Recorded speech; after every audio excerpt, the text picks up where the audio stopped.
최근 북한의 잇따른 미사일 발사, 특히 지난 주말 대륙간 탄도미사일 ICBM 발사는 또 다른 긴장을 고조시키고 있습니다. 그런데 그만큼 기술적으로도 위협적인 건지 따져봐야겠죠. 저희 KBS 과학 전문 기자 이은정 해설위원과 점검해 보겠습니다. 자, 이원 이 미사일에 북한이 붙인 이름은 화성 15형이죠. 네네. 일단 이번 발사 어떻게 분석이 됐죠? 네, 화성 15형 같은 경우는 대륙간 탄도미사일이라고 우리가 얘기하는데요. 네. 대륙간 탄도미사일이란 발사 후 대기권까지 올라가서 네. 저항 없이 쭉 가기 때문에 사정거리를 늘린 그런 미사일입니다. 네.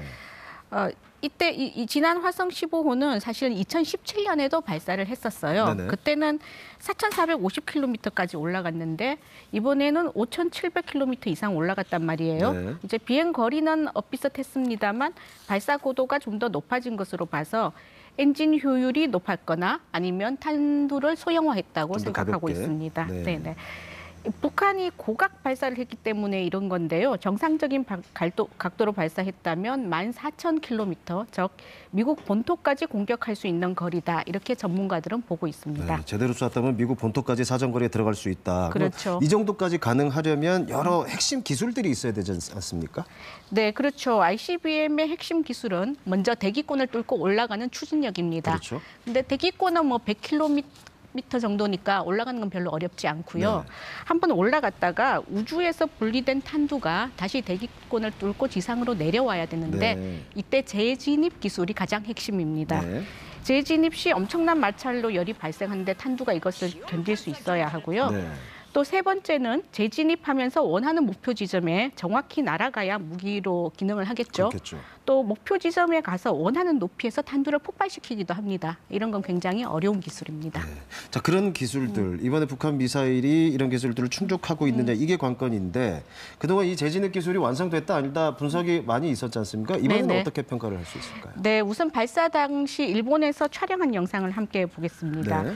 이제 내려오면서 섬광 불꽃이 지금 보이지 않습니까? 이게 네. 탄두가 재진입하는 장면인데요.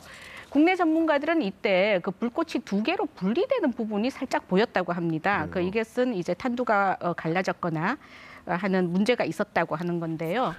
이에 대해서 김여정 부부장은 어제 재진입 기술은 완벽하다고 주장을 했습니다. 네. 이제 북한의 주장에 따르면 2계단 비행체가 함께 떨어져서 두 개로 보이는 거다. 그러니까 네. 우리로 치면 2단 부분이 함께 떨어졌다고 하는 네. 건데요.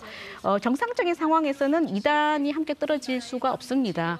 이제 수직 발사를 했기 때문에 자칫 그럴 수도 있지 않을까 하는 약간의 의구심은 있지만 네. 그래도 그것도 뭐 발사 기술 자체에 문제가 있을 수 있는 거고요. 네. 또 2단이 아니라 혹시 후 추진체, 즉 탄도를 조정하는 추진체가 따로 있었다고 하면 이것도 떨어지는 모습으로는 정확하지 않다라고 해서 이번에 발사 재진입 기술을 완벽하게 보였다고는 증거를 할 수 없다라고 보고 있습니다. 네. 그리고 저희 기사도 그렇고 이제 전문가들도 김정은 위원장이 명령을 하고 발사까지 9시간 넘게 걸렸다. 이 네. 부분도 좀 부각을 하고 있잖아요. 네, 그렇죠. 사실 기술적인 부분만 보면 위성 발사에 9시간이나 걸릴 일이 아닙니다. 네. 네, 특히 북한은 그 질소 계열 산화제를 쓰기 때문에 누리호보다 연료 진입이 좀 더 빨라요. 네.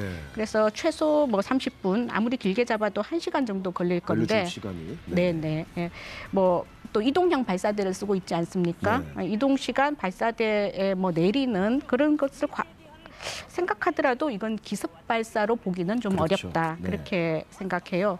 또 어제 김여정 부부장이 주변 안전을 확인하고 또 정찰기를 내리고 이러느라고 시간을 걸린 것이지 잘못된 건 아니라고 주장을 했는데요. 네. 어쨌거나 이 정도 시간이 걸린다면 미국이나 우리나라가 발사를 모를 수가 없으니까 그렇죠. 기습 발사라고 하기는 어렵죠. 그런데 이번에 오히려 특이한 것은 2017년에 발사했던 화성 15형을 또다시 발사를 했거든요. 네. 그 17형이라는 최신체가 있음에도 불구하고. 그래서 제가 생각할 때는 실전 배치를 위한 반복 훈련을 했다. 이런 의미가 있는 것 같습니다. 그렇겠네요.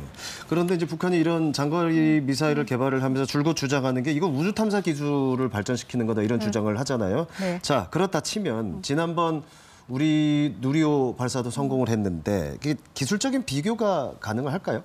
100% 가능하진 않습니다만 이 부분이 가장 궁금하죠. 네. 그래서 한번 제가 비교해봤습니다. 누리호는 3단 발사체입니다. 이제 위로 올라가면서 저렇게 직경이 줄어드는 전형적인 발사체 모습인데요. 그렇죠. 엔진 추력은 300톤이죠. 그리고 상단에 위성을 탑재하고 있습니다. 네. 북한의 화성 발사체는 2단으로 위가 조금 뭉툭한데요. 거기에는 탄두를 싣고 대기권 재진입을 하기 위해서는 이 모양이 좋습니다. 네. 그리고 추력은 160톤입니다. 그러니까 누리호가 이제 추력도 높고 실제로 인공위성을 발사하는 능력을 세계적으로 인정받았기 때문에 네. 우주 기술로는 우리 기술이 훨씬 앞선다고 보고 있고요. 네. 저희는 이제 세계 7위 정도의 기술이라고 생각을 합니다.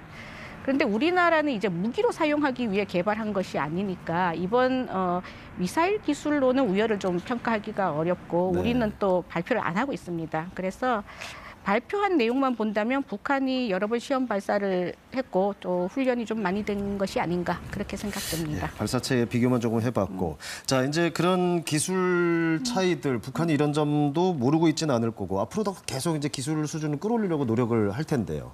네네. 북한은 이제 지금 액체 연료가 아닌 고체 연료 ICBM을 개발하는 것에 굉장히 역점을 두고 있습니다. 네. 고체 연료의 경우 연료를 미리 넣어놓기 때문에 실제로 연료 주입 시간이 필요 없어서 네. 기습 공격이 그렇죠. 가능한 셈이죠. 북한이 사실 지난해 말에 ICBM용 고출력 고체 엔진 연소 시험에 성공했다고 하고 네. 영상도 발표를 했어요. 네. 이건 이제 발사한 건 아니고 지상에서 엔진이 잘 타는지 연소 시험을 해보는 건데요. 저기 시험 장면이죠. 네. 시험 장면 지금 나오고 있네요. 이때 이 추력이 140톤이라고 주장을 했습니다. 네. 이 경우면 ICBM 개발이 가능한 수준이고요. 다만 저희가 궁금한 것은 연소 시간이 얼마나 됐는지를 밝히지 않았는데 네. 사실은 연소 시간이 굉장히 중요하거든요. 그렇죠. 그것이 없어서 성능을 정확히 지금 알 수는 없습니다.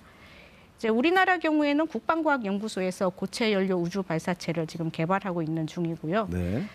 저희가 항상 이제 북한이 발표하는 상황에서 북한이 항상 성공했다고만 하니까 저건 성공이 아니다라고 방어를 하면서 이제 북한의 기술을 얘기하는 부분이 있는데요. 네. 하지만 지속적으로 북한이 기술 개발을 하고 있고 또 시험 발사를 하면서 성능이 나날이 개선되는 건 사실입니다. 네. 이 부분은 우리가 굉장히 유념해야 될 부분입니다. 맞습니다. 자, 알겠습니다. 오늘 뉴스인 뉴스는 북한 미사일 기술적인 부분만 집중적으로 점검해봤습니다. 이은정 해설위원이었습니다.